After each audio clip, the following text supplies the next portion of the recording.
Hi, this is Roger, thanks for dropping by. A repot today. This is no ordinary repot, this is the end of an era. Now this is Dendrobium roytokunaga, it's a Latoria type.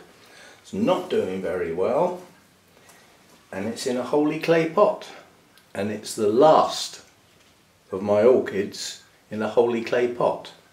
So when this one comes out, because it's not going back in there, that will be it, the end of an era. There was a time when a lot of plants went in holy clay pots and a lot of them did very well, but this one isn't. So it's coming out, so I'm just using this, this is my root rake for my bonsai, but it's good at getting down the side of holy clay pots and just teasing the roots away, so that hopefully it will come out reasonably well. I mean, I could just break the pot. I mean, I may never use it again, but that doesn't mean to say somebody else can't use it. I've got quite a few lying around, and it would, you know, it would be nice to pass them on to somebody else who grows warmer. Right, so what have we got then? I've already decided what's happening with this. The media needs to come off, it's quite old, and we've got a lot of old tired roots, like a mass here, and a lot of the back end of this plant needs removing completely. So, and that will leave the front end of the plant with a couple of leaved canes and some nice roots, and that will be what gets repotted. So I think the easiest thing to do is to start by hacking the back of the plant off, and then a lot of it, oh, this is quite smelly, this is quite fausty, that mushroomy type of smell. We can get down through there and cut this part of the plant off, then most of the old roots will come off with it, but it's reluctant to let go at the moment.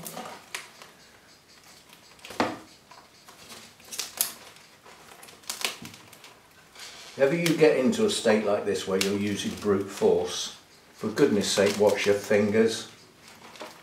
I have actually cut my fingers quite badly with the scissors, where you put so much force on and then they suddenly give and your finger's in the way, and that, when you're using brute force like that, it's quicker than you are. So you can you lose a whole finger, you're not very careful. I want that bit off as well. Yeah, this has got a very solid, old, tired root base, which hopefully we will have removed in a minute. There we go. Right. Yeah, it's just like a solid lump, this area here. And we've got nice white roots, so we don't need this. Just don't need it. Just take it off. That will leave room for some new roots to escape. What are we doing? Yeah, these are not good. Well, those that aren't good can come off.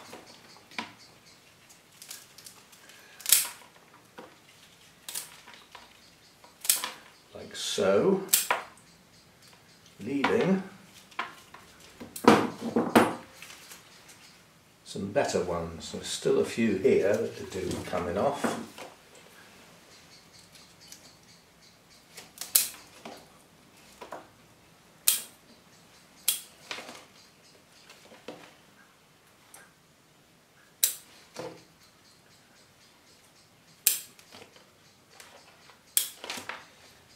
And then that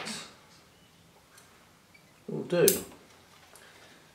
So what we've got now is a new base to the plant. I'm still thinking, shall I get rid of these two as well? They are shriveled. Do you know, I think I will. I'm hoping they're going to break, because if they cut, I will probably, well, that was a separate piece, and then this one hopefully will just tear off. And there we go, that leaves us a nice 3 cane plant, all with leaves on. Believe it or not, this is the latest one that didn't grow properly, and the central leaf didn't even open properly. I might be able to tease it open now. Just gently. If I can get it to open, it should stay open, and then at least it can photosynthesize. It certainly didn't open on its own, but now it's got some air inside it, it might open. But the previous growth was quite a good one. This is just a single leaf. So that is a viable plant. That's okay. The only problem I've got is that root is broken there. That would also stop it going in a small pot, so I'm going to snip that one off. Even though it's a white root, it's broken. So it'll probably fail anyway. And that one is, that long one is also a dead one. So we get rid of that one. Now we've got some white roots and the ability to get that in quite a small pot. And I think that will start to grow as a consequence. Just teasing the bottom here to see if any more of this base wants to come off. There's definitely a couple of manky roots there. If you can see them, they're better off than leaving them on. They'll only rot. They'll only get worse. They won't get better, will they? There we go. That'll do. Right, I shall find a suitable pot. We'll have trouble staking it, but that might actually touch the edge of the pot and stop it wiggling around. We shall see. But we'll have a tidy up and come back, get it in a pot. I'll be back. Okay, a trick for when you know your stake is not going to hold the plant because the plant is big, top heavy, etc., and it's not going to get supported when it's a newly potted plant. So tape the stake to the outside of the pot. Use some duct tape. And I know that's going to work on this one because I've got this cane sticking out sideways, which I can secure there, and that will do the rest of the plant for me. So that's what that's for. I've got some medium bark to go in the bottom, and a little bit of small bark on top, and then we're going to sit that on there, like so. It'd help if I'd remember to get some clips out, wouldn't it? And we need grabby clips for that. So get the cane arranged where you want it. Put the clip on. That's not tight enough. We need a smaller grabby one.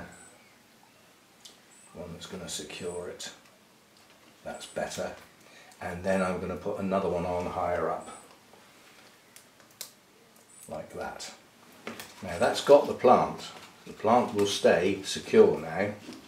And then what we can do is just put the rest of this small bark around the base and the roots.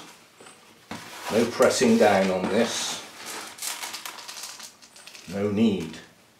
This is why I repot dry. Yeah? Without any banging, tapping, poking or prodding, that bark has gone down in between all of the roots. And when I water it, it'll settle in very nicely without any messing about at all. If those roots or the pot or the bark had been wet, that would not be true. And then we just tease the bark away from the base of the plant and make sure most of the roots are covered. Yes, and the plant is reasonably secure. So we'll give that a water. We'll get our tag back in. It's funny, the people that have been with the channel an awful long time must find this really odd. Firstly, that there is a tag and that I've remembered to put it back in the pot. I spent an awful long time at the other place with lots of plants with no tags. Such that it almost became a bit of a joke. until I needed to remember what the plant was, and then it wasn't so much of a joke. So there we go, that's a transformation basically from a wholly clay pot, but the area of roots that I'm working with, some of those were on the surface. They may not adapt to being in bark, but they are still relatively on the surface. They've only got a couple of pieces of bark above them, so I'm hoping they'll adapt. It's a branching root system. They may shoot out and form some new roots. But what we really need from the plant is a new growth from the base, which will produce roots. So yeah, we can tuck that one away, cross that one off the repot list.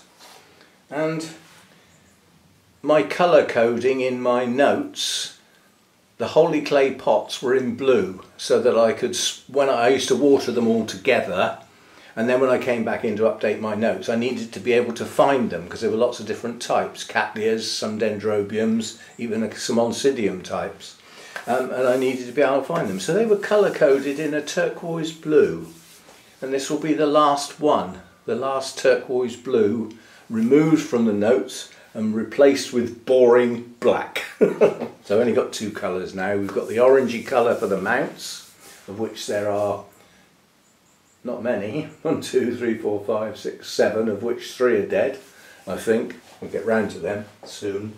Anyway, that's that one done. Quick repot and end of an era, end of the wholly clay pots.